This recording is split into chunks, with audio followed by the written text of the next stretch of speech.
El Paso County, Colorado has a rich 150-year history in farming and mining.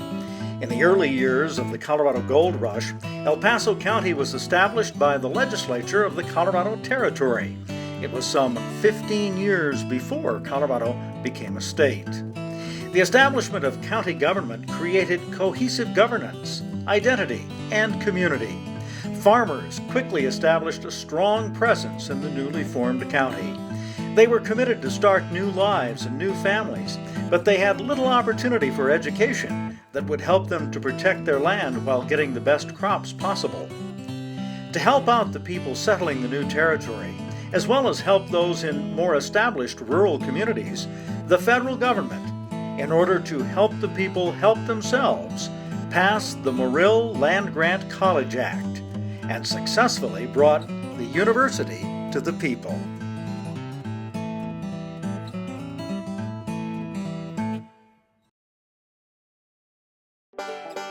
The Morrill Land-Grant College Bill was introduced to Congress by Representative Justin S. Morrill in 1857. The bill granted public lands to each state or territory to establish colleges to teach subjects related to agriculture and mechanical arts. Colorado State University was founded in 1870 to provide research and education on campus. Extension is the branch of the university that takes practical education to the people in their counties, where the research is applied to increase production and improve the lives of citizens. And Justin Morrill of Vermont decided that there needed to be provisions for what we now know as research universities, land-grant universities. And this was formed when Abraham Lincoln was president. So that's how far back it goes. He was our 16th president. And the Morrill Act was basically to help recover after the Civil War, to kind of get people on their feet as far as developing the country. Extension continued to grow in El Paso County through the Smith-Lever Acts, signed by President Woodrow Wilson on October 17, 1912. And on that same day, the El Paso County Board of Commissioners approved an extension agency, creating boys and girls clubs that would be the very first form of what is now known as 4-H. El Paso County was the second county in Colorado to offer university education locally. When the first clubs were formed, there was actually in the Edison community at a private residence, the first poultry culling contest was held. So that was initially the beginning of some livestock judging for the youth. That was the basis of what Extension saw in forming the 4-H clubs nationwide. They basically dangled a carrot for the youth to get them excited. They went home, they had meetings, went home, told their parents about this, got the parents involved, and that's how Extension got the youth involved originally. So in 1913, it actually began somewhat in the Edison community. 1922 was the first official formation. Through the Edison community, the Boys and Girls Clubs started in El Paso County. It is now the oldest 4-H group in the state. In 1914, the Smith-Lever Cooperative Extension Act was passed by Congress. The law created a partnership between state and federal agencies that provided more funding for extension. Existing programs were expanded and new programs were created. The girls probably back in when the 4-H was first formed took the home ec type projects. It was fairly unheard of for a female to take an animal project. Their purpose was to be in the kitchen, so they took the sewing and the foods projects. The boys took the livestock projects. El Paso County hired its first extension agent, D.W. Freer. Freer was employed by the Bureau of Plant Industry and the State Agricultural College, now known as Colorado State University. He was employed as a county agriculturalist. His sole purpose was to investigate crops for disease or insects and to educate the public on such matters. The successor to Mr. Freer, Mr. Locke, later established more 4-H clubs within El Paso County, along with corn and potato clubs. The Edison Drylanders Club, which is the club that I am the leader of, is one of the oldest clubs in the state of Colorado and is the oldest club in El Paso County. In 1913, the extension agent, Mr. Locke, L-A-U-C-K, began a potato club in El Paso County. And a year later, there were 2 corn clubs, 2 potato clubs, and 1 pig club in El Paso County. The now thriving extension program assisted El Paso County during times of extreme hardship. During World War II, Extension led the food protection effort, along with focusing on economic concerns. Extension helped farmers increase production of essential crops to support the people and the war effort. The Great Depression brought new challenges to the people of El Paso County. Colorado State University Extension agents started to emphasize more efficient farm production. Home economists taught homemakers how to make do with what was on hand, and the first backyard gardens were cultivated. World War II brought a whole new set of challenges to El Paso County.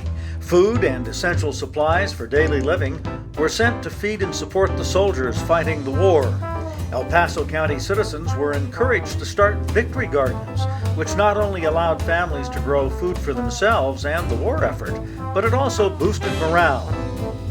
Food safety and preservation practices came into focus, extending the amount of homegrown food utilized throughout the year. After the war, many people moved to the cities, leaving behind their agrarian lives and knowledge, adopting a more industrialized lifestyle. And I think after World War II, people started going more toward an urban environment. People moved off the farms. Big companies took over farms. Small families did not live on farms anymore. Not to say that some don't yet, but that whole trend took people away from the experience as they grew up of dealing with plants. The years passed and the knowledge of growing plants and crops faded with the passing generations. The Back to the Land movement of the 1960s brought gardening and home food production back to the forefront.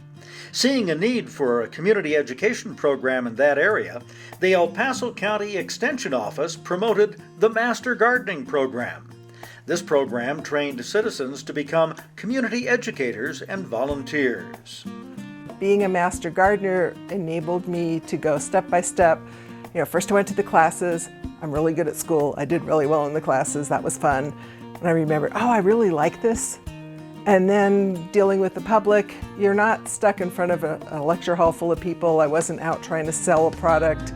I was just telling people about what got me excited anyway. I was helping people with their problems, and it gave me a lot of confidence. I started participating in Extension in 1975, and I was invited to attend the first Master Gardener class in El Paso County. And I've stayed involved for about 32 years. I'm still involved, but at a lesser degree. But it's been a great group of people, so I don't want to give up a lot of friendships. I would say Extension is very important to people who live in a more urban environment, but who still have yards that they need to plant. And I could think of a lot of reasons. One, vegetable gardening has gotten really popular again, and a lot of people never learned how to do that when they were growing up because it wasn't a big thing a while back. So now you have all these new homeowners, young families, and they want to grow a vegetable garden and they don't know where to begin. And while there's a lot of commercial sources of information out there, they're all trying to sell you something. They're all promoting their particular opinion on something, and we're the only unbiased source of information. There are just too many people out there these days who don't realize what it takes to grow that food. I think kids think that milk comes from Safeway. Meat comes from the freezer. They don't have the understanding of what a complex system it is that we have that bases its success and its ability to provide food for us that's based on plants and animals. Cattle eat plants, so the meat comes from plants. They don't understand what the soil represents. If the soil isn't adequately managed, the plants won't adequately grow and the food crops won't produce as much as they need to. If you're a city person moving to the country, you need to talk to your extension agent. If you moved in from a different part of the country like I did, you grow things differently in Colorado than you do in Oregon. That was a real educational experience for me, and I could have saved myself a lot of heartache if I'd have just picked up the phone and called the local extension agent. Extension programs have and still do provide many life lessons to those who dedicate themselves to the various programs. The programs instill not only responsibility and accountability, but they bring families and community together. I remember being 3 years old and planting sweet pea seeds with my mom, and something clicked, and I have grown a garden almost every year since then. I was a 10-year 4-H member and a national winner, so I grew up with 4-H. My family was involved in 4-H. My parents were not leaders, but they were actively involved. My aunt was a leader. She was a 45-year leader. I have been in 4-H pretty much all my life. I was a 4-H'er as a youth. And then my children, after they were born and got old enough, I had 3 kids that went through the 4-H program, and my husband and I were both 4-H leaders for 10 years. I also wanted to make sure my kids were involved in 4-H, which they were. Both of them were National Congress selectees, and they both went to Citizenship Washington Focus in Washington, D.C. One of them was a state 4-H officer, state vice president.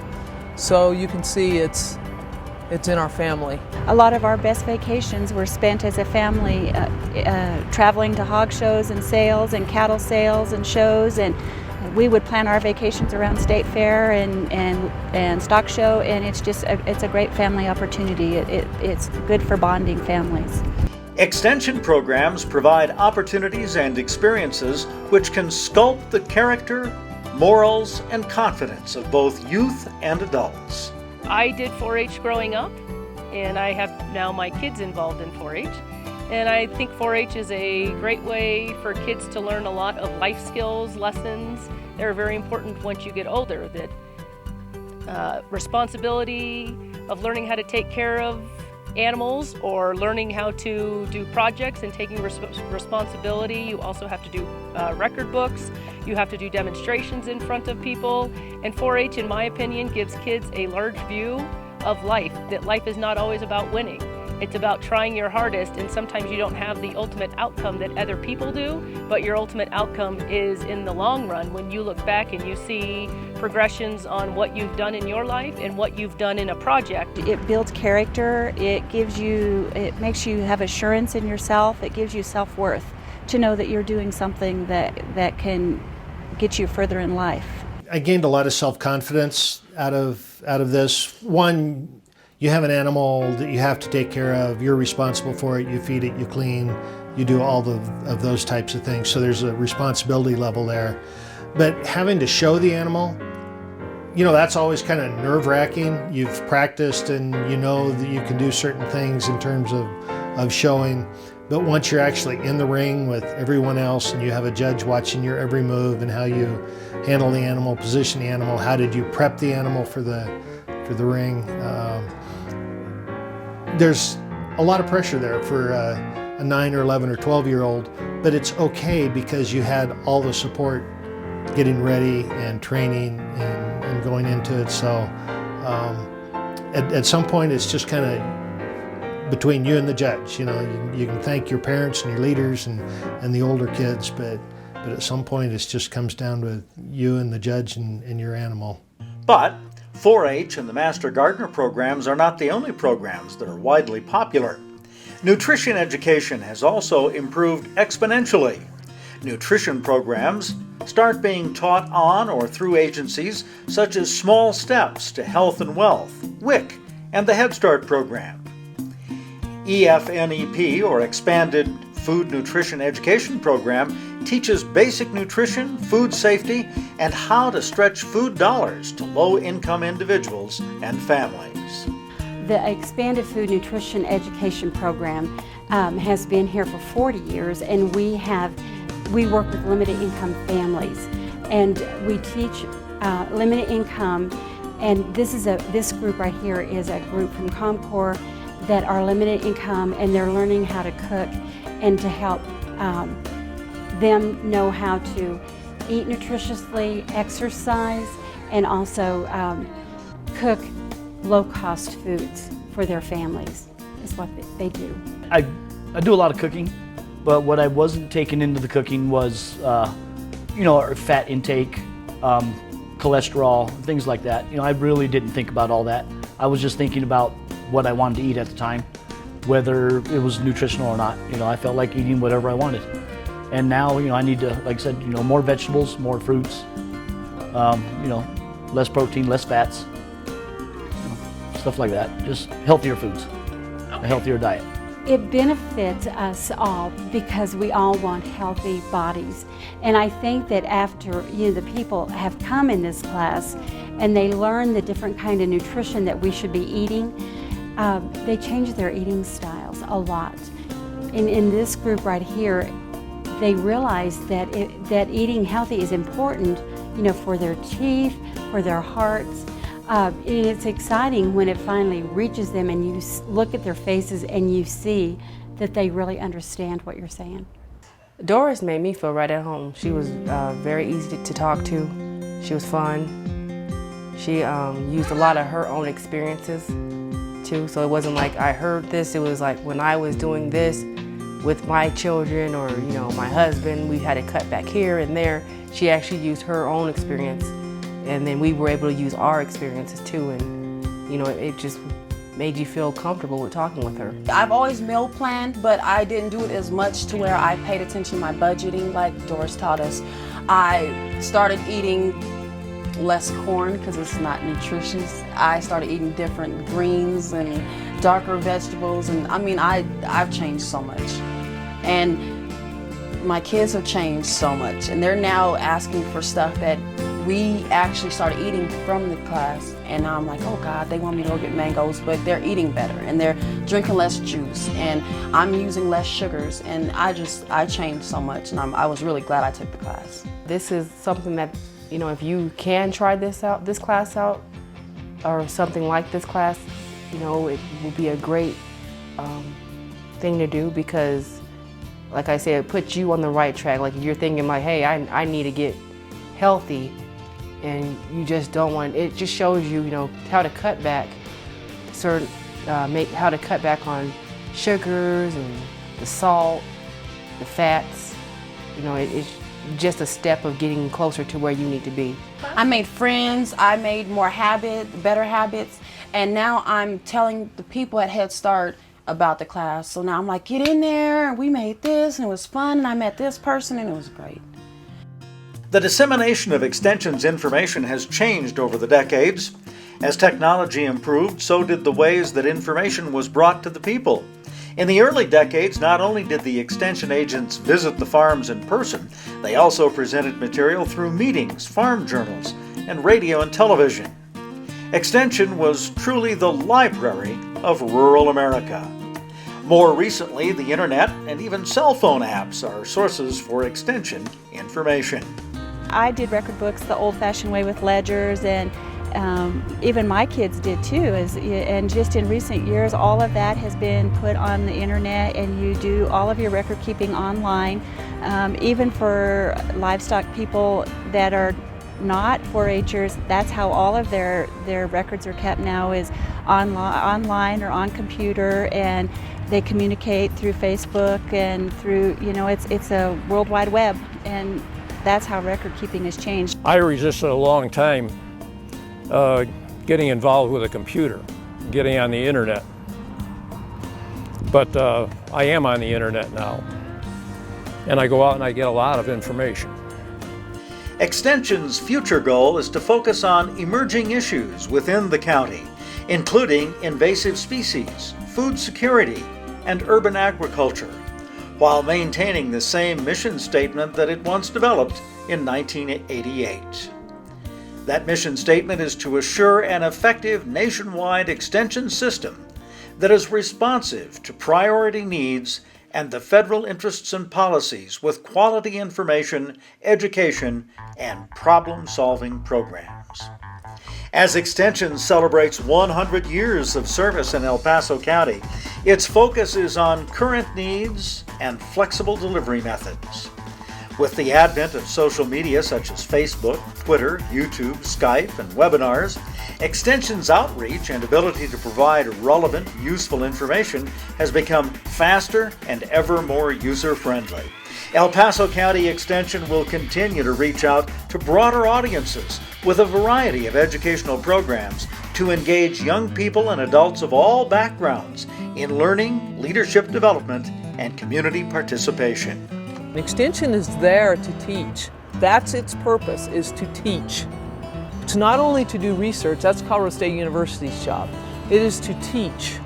And I don't care what state in this union you go to, whether it's University of Arkansas, whether it's Oklahoma State University, it doesn't matter. Their job is to teach. And you can go on any website, any land grant website, and they have an extension link, not only for their state, but it breaks it down into the counties. And it doesn't matter what state, you just pick any state you want, go on the web and click on it, and those websites are almost uniform nationwide because that's the way the land grant's set up. That's the purpose of land grant. That's the reason Colorado State University was formed. That's the reason Kansas State University was formed. Oklahoma State University, University of Arkansas. Those are all land grant universities. You know, I can go on and on and on. Their purpose is research. Their purpose was extension.